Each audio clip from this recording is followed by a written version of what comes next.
बहुत ही दिलचस्प है। आप जिनका इंतज़ार कर रहे हैं वो अब यहाँ आने वाले हैं।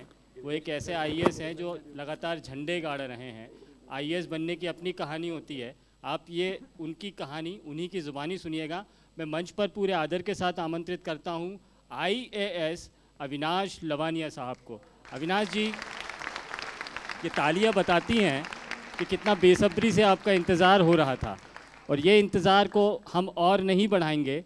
बहुत बहुत बेसब्री से इंतज़ार के दौरान मेरे ख्याल से आपकी तालियां कमज़ोर थी, इसलिए नहीं आ रहे हैं लवानिया साहब।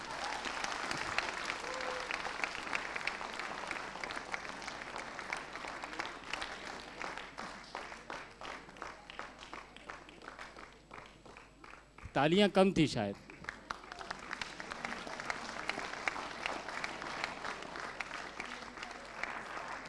आपकी तालियां काम आ गई हैं।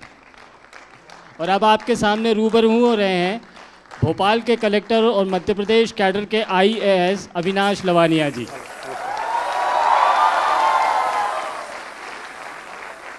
हाय हाय, नमस्कार। Am I audible to everybody? Yes, sir. Great. So तालियों में कोई कमी नहीं थी, माइक लगाने में जितना टाइम लग रहा था उतनी देर तक वो आपको बोलते रहे। दुनिया आपके साथ ये बहुत ज़्यादा करेगी कि कुछ भी गलत होगा तो ये कहेगी कि ये आपकी गलती थी, अब भी कर रही होगी। So let's start by saying कि कभी मत मानना कि आपकी, I'm not saying कि हमको गलती नहीं माननी है, but always introspect, and if at all you feel कि something has gone wrong, then just work on it कि आगे क्या कर सकते हैं। मन में, जीवन में कभी भी वो गिल्ट के साथ मत चलना कि यार गलती हो गई, गलती हो गई, गलती हो गई।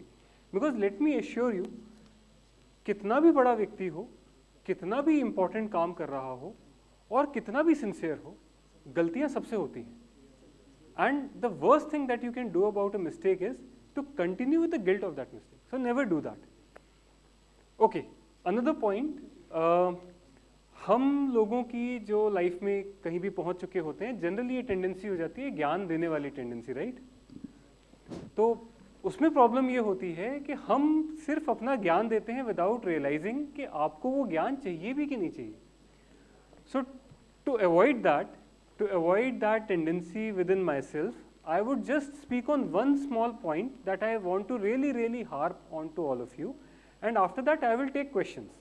So through your questions I'll try to help you out as to how you can succeed better in life. तो अगर मुझे सिर्फ और सिर्फ एक ही बात आप सबको बोलनी है तो मैं वो एक बात ये बोलूँगा कि लाइफ में सबसे बड़ी पावर डिसिप्लिन की होती है। खरगोश और वो वाली कहानी हम सब ने सुनी, खरगोश और कछुआ। एक्चुअली अगर आप देखो तो वो कहानी सिर्फ आपको एक बात बताती है कि अगर आप में डिसिप्लिन है तो आप कितने भी बड़े टैलेंटेड व्यक्ति को बीट कर सकते हैं। That is all that is trying to say. For a very simple example, let's say you have to prepare for JEE, let's say you have to prepare for your medical exam.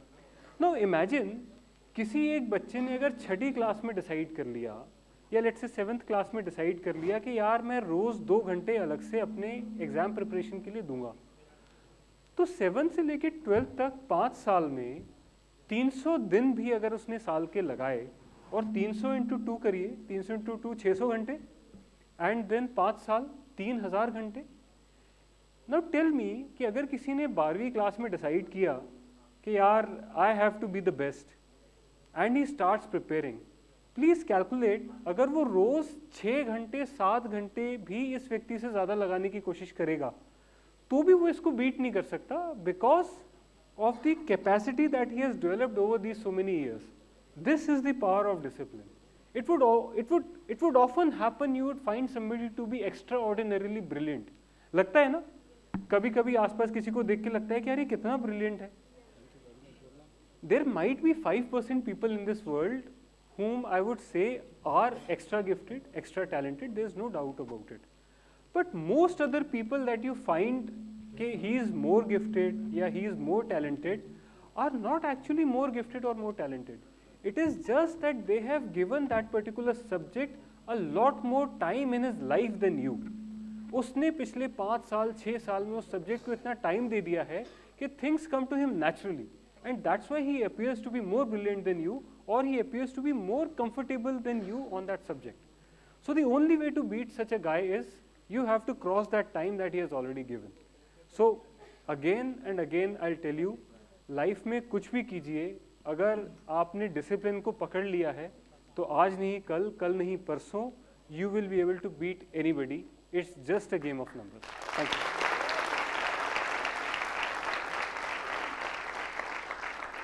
So on that note, I would rather take questions and answer those if anyone has one. ये हम एक question लेंगे because sir का actually बहुत busy schedule है. बिल्कुल sir, चलें एक क्वेश्चन, बिल्कुल एक, जी जल्दी. हेलो जी जी जी. सर मैं ये पूछना चाहता हूँ कि जैसे कि मैं एक बहुत ही पुअर बैकग्राउंड से हूँ, मतलब कि मेरे फैमिली मेम्बर एकदम ही पुअर हैं, तो बैकअप प्लान होना चाहिए कि नहीं? यूपीएससी प्रिपरेशन में बैकअप प्लान क्या ज़रूरी है? क्योंकि मोस्टली जो लोग आ पाते हैं यूट्यूब पे बहुत कम आते हैं या फिर बहुत कम ही सक्सेस कर पाते हैं, तो हम उन्हीं को देखते हैं और फिर कूद पड़ते हैं. लेकिन जो 90% जो लोग या 99% जो नहीं सक्सेस कर पाते हैं, उनका लाइफ क्या होता है, कैसे होता है, और हम लोग का बैकअप प्लान होना चाहिए या नहीं होना चाहिए? और बैकअप प्लान हो तो क्या बैकअप प्लान से लोग डेविएट नहीं हो जाते हैं, जैसे कि मैं हो गया और यहाँ अभी एजुकेशन के लिए आ गया? देखिए, दोनों बातें सही हैं आपकी. मैं आपको बैकअप प्लान होने के फ़ायदे और नुकसान बता सकता हूँ, पर ये निर्णय कि बैकअप प्लान होना चाहिए कि नहीं होना चाहिए, ये निर्णय आपका ही होगा. तो वो निर्णय आपके लिए मैं नहीं कर सकता. देखिए, बैकअप प्लान होने का फ़ायदा ये है कि आपके माइंड से ये टेंशन हट जाता है कि यार मेरा नहीं हुआ तो क्या होगा. और इस टेंशन में बहुत लोगों की तैयारी कमज़ोर पड़ती है, क्योंकि तैयारी करने की बजाय वो यही सोचते रहते हैं कि यार नहीं हुआ तो क्या हुआ, क्या होगा. तो अगर आपके पास बैकअप प्लान नहीं भी है तो भी एक बात का विश्वास रखिए, क्योंकि आपने यूपीएससी के लिए पूछा तो मैं यूपीएससी के लिए बताता हूँ. यूपीएससी प्रिपरेशन अगर आपने शिद्दत से की है तो मेरा यकीन मानिए आप वो व्यक्ति बन के निकलते हैं कि उसके बाद अगर आपके पास बैकअप प्लान नहीं भी है तो भी आप जीवन में बहुत अच्छा परफॉर्म करेंगे, बहुत अच्छा करेंगे. आपको ये चिंता करने की ज़रूरत नहीं है कि मैं गरीब बैकग्राउंड से हूँ, मेरी दाल रोटी कैसे चलेगी. यूपीएससी की तैयारी शिद्दत से करने वाला कोई स्टूडेंट ऐसा नहीं मिलेगा आपको जो कि जीवन में मिजरेबली फेल हो गया हो या जिसके पास खाने के वांदे हो गए हों. ये नहीं होगा. तो इसलिए बैकअप प्लान की एब्सेंस में उस चिंता से अपने आप को मुक्त कीजिए अगर आपके पास बैकअप प्लान नहीं हो सकता है तो. At the same time of course if you can have a backup plan, nothing like it, but this happens at times on its own. For instance, I come from IIT-D, तो typically engineer होने से आपके पास ये backup plan पहले से हो जाता है, बट देन उसकी तैयारी आपको पहले से करनी चाहिए so that it does not interfere with your preparation. Because again since you asked about UPSC, UPSC preparation एक ऐसी प्रिपरेशन है जो अपना सर्वस्व त्यागने के बाद और सब कुछ उसमें झोंकने के बाद ही आपको रिवॉर्ड करती है, उससे कम में वो आपको रिवॉर्ड नहीं करती. So, in fact, there's this movie of Batman sequence जिसमें उसको प्रिजन से एस्केप करना होता है. I think it is Batman Rises Again या The Dark Knight Rises. तो उसमें उसको जब प्रिजन से एस्केप करना होता है तो एवरी टाइम वो एक हार्नेस लगा के जंप करता है, लॉन्ग जंप जो करनी है, और हर बार उस लॉन्ग जंप को कराने में फेल करता है. तो जब वो बार बार जंप करके भी नहीं जंप कर पाता तो then somebody tells him or her that you are failing that jump because you do not have enough fear. आपको लगता है कि गिरा भी तो क्या हुआ, हार्नेस बचा लेगी. तो next time she jumps without the harness and she crosses that jump. तो टू अ सर्टेन एक्सटेंट वो सेंस कि मुझे करना ही है क्योंकि मेरे पास और कोई विकल्प नहीं है, वो आपको प्रोपेल भी करेगा. But as I said again, backup होने या न होने से ज़्यादा इंपॉर्टेंट है कि बैकअप न होने की फियर को अपने दिमाग से निकाल दीजिए. That is all that I would have. Sir बहुत बहुत धन्यवाद. एक बहुत ही अच्छा सेशन, इंटरैक्टिव सेशन रहा ये. मैं चाहूँगी एक बार ज़ोरदार तालियों से जो है आप अविनाश जी का जो है उनको थैंक यू बोलें. सर एक मिनट मैं चाहूँगी आप यहीं पर होके, मैं जल्दी से हमारे जो रेसिडेंट एडिटर मध्य प्रदेश हैं उनको, Sandeep Bhamarkar sir, resident editor Chhattisgarh Ashish Tiwari sir को बुलाऊँगी. चाहूँगी वो आपको मेमेंटो जो है वो प्रदान करें अविनाश लवानिया जी को. और ज़ोरदार तालियाँ हो जाएँ एक बार यहाँ पर हमारे भोपाल कलेक्टर अविनाश लवानिया जी के लिए.